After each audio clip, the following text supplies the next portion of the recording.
So children, the next chapter which you have to practice for homeschooling assessment 3 is chapter 14, that is factorization.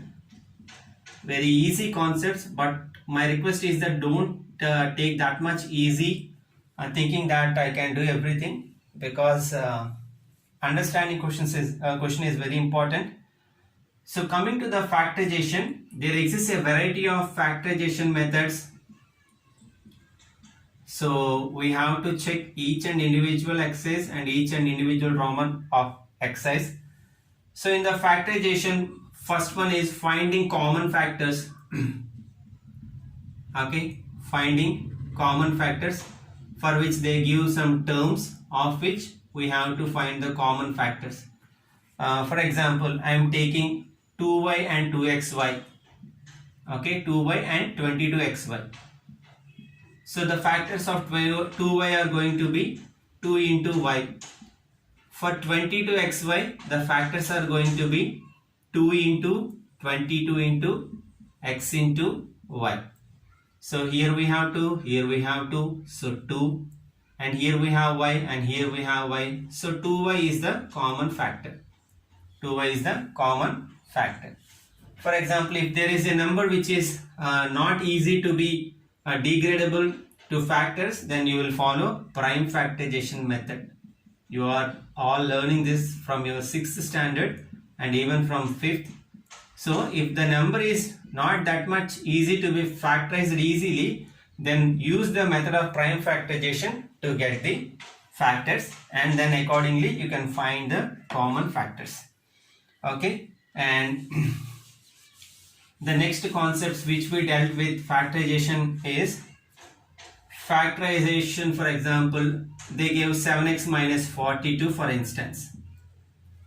As I always say, factorization means bringing the terms into products. Here if you observe, they are under difference with minus. Whenever we factorize them, and the final point which indicates that we are done with the factorization is the number should come, or the term should come under product.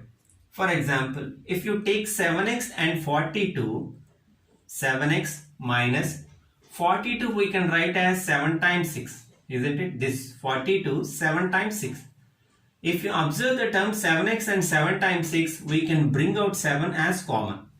In both the terms 7 is there, so we can take it common. Once we are done with taking the common, for the first term the leftover is x, and for the second term the leftover is 6. If you observe, minus is minus turned into product or multiplication. This indicates that we are done with the process of factorization. But splitting them into factors like this is the key point. Don't get confused with negative signs, because those are the things which usually creates a lot of confusion. And next process of factorization is to be done using identities. As 9th and 14 chapters are correlated, you just manage them properly. So using identities. For example, if I give you x square plus 8x plus 16, okay, so no need of that much knowledge in order to find which identity to be used. Whenever you see both plus, automatically you can understand that it is going to be a plus b whole square. When here the middle term is having minus, then you can take it as a minus b whole square. Okay, so it is that much easy. And whenever the question comes using identities, then this is only the process. Okay, very easy. If the question is about identities, we will specify it using identities. So x square I am going to write as it is, plus 16 I want to make as a square, which can be done by making it 4 square, because 4 square is 16, plus 2 times a is x and b is 4. Looking at the question itself, you will get the identity very easily. So now this carries the form a square plus 2ab plus b square, that is equal to a plus b whole square. Okay, we dealt a number of problems on identities in our exercises, so practice them. So checking at the signs, we can decide the identity, and as you know, we have one more identity which we use for factorization, that is a square minus b square. For example, 4p square minus 9q square is the question. We have to factorize this. As I told, factorization means minus or plus will be turned into product of terms. So 4p square we can write as 2p whole square, because 2 times 2 gives us 4 and p times p gives us p square, and 9q square we can write as 3q whole square.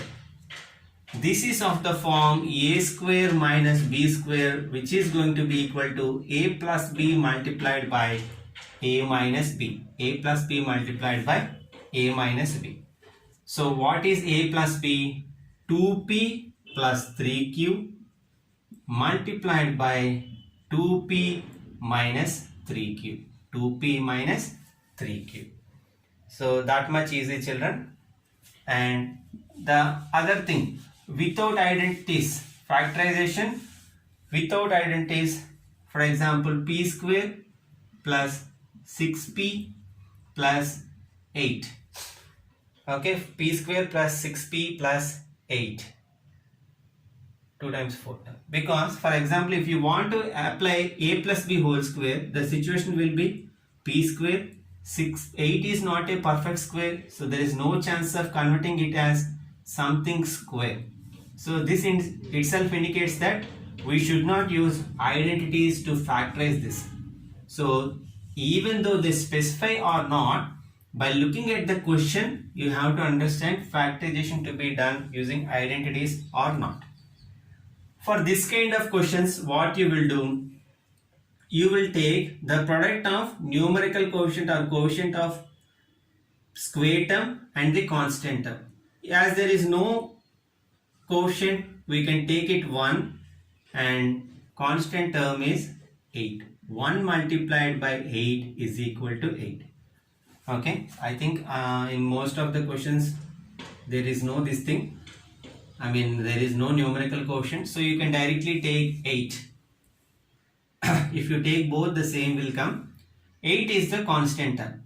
We have to find the factors of 8. We have to find the factors of this 8 such that upon multiplication you should get 8.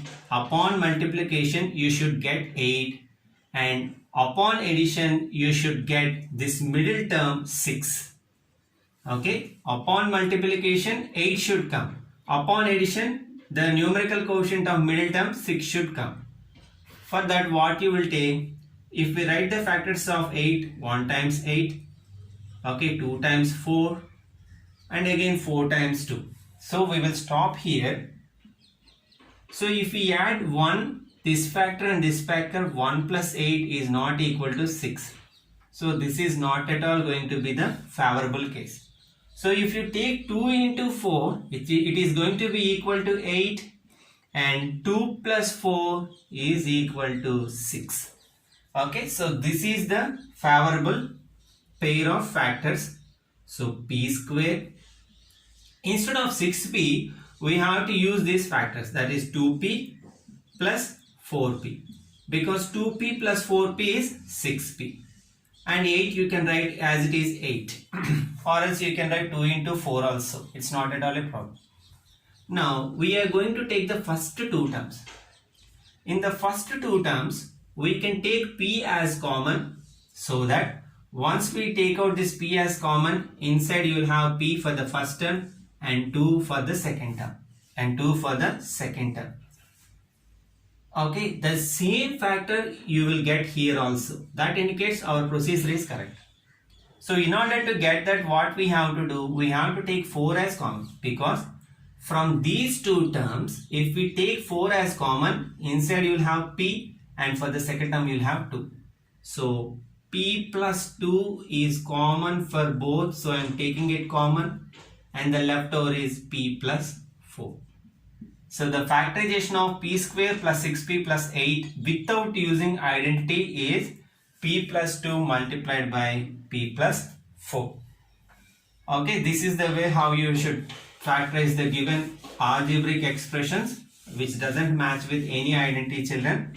And apart from this, what you will see in chapter 4 is divisions. Division of monomial by a monomial, okay, and binomial by a binomial, and sometimes factorization should also need to be done. For example, if we take 7x square plus 14 and this should be divided by x plus 2, for example, x plus 2, then how you will do this? From the numerator you will take, that means 7x square plus 14 divided by x plus 2. Okay, from this numerator, if we take 7 as common, okay, 7x as common, no, 7 as common, once wait for it, children. Okay, if we take x plus 7 as common, x square plus 2, I think 4x is there, 14x. Okay, so from both the terms, if I take 7x as common, then inside you will have x and 2. Okay, from 7x square, if we take 7x as common, for the first term you will left out with x, because 7x into x is 7x square, and from the second term, as you already took out 7x, the left over will be 2, because 7x into 2 is 14x. Here at the denominator you already have x plus 2. Then you can cancel x plus 2 and x plus 2. The leftover value is 7. Okay, the quotient is going to be 7x. So these are all the types of problems which you have to check for chapter 14, children. Actually, anyway, it is going to be easy and you all can do. So practice the models which I discussed in these revision classes more and more. And as I told, don't read for any kind of unnecessary theory questions, because blanks and MCQs are also going to be, okay, easy problematic questions. So don't take too much burden, just revise the things happily. I wish you all the best. Have a great day.